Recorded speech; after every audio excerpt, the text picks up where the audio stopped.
புகழ்பெற்ற ஒரு பேராசிரியர் வகுப்பறைக்குள் நுழைந்தார். அவரது கையில் மடிக்கப்பட்ட ஒரு புதிய $20 நோட்டு இருந்தது. அவர் மாணவர்களிடம் கேட்டார், இந்த $20 நோட்டு யாருக்கு வேண்டும்?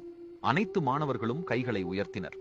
பேராசிரியர் புன்னகைத்து, இந்த $20 உங்களில் ஒருவருக்கு கொடுப்பேன், ஆனால் முதலில் இதை செய்கிறேன் என்றார். அவர் நோட்டை இறுக மடித்து கசக்கி பந்தாக்கினார். பின்னர் கேட்டார், இன்னும் யாருக்கு வேண்டும்? எல்லா கைகளும் உயர்த்தப்பட்டிருந்தன. சரி என்று அவர். இப்படி செய்தால் என்ன?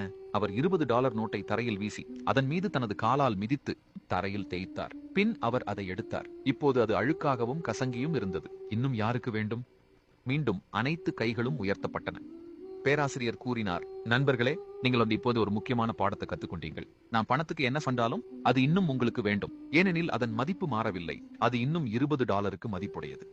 வாழ்க்கையில் பல சமயங்களில் நீங்கள் உங்கள் முடிவுகள் மற்றும் நீங்கள் எதிர்கொள்ளும் சூழ்நிலைகளால் கீழே போடப்படுவீர்கள், கசக்கப்படுவீர்கள் மற்றும் அழுக்காகி விடுவீர்கள். நீங்கள் மதிப்பற்றவராக உணரலாம். ஆனால் என்ன நடந்தாலும் உங்கள் மதிப்பு மாறாது. நீங்கள் எப்போதும் இருந்ததைப் போலவே மதிப்புடையவராக இருக்கிறீர்கள்.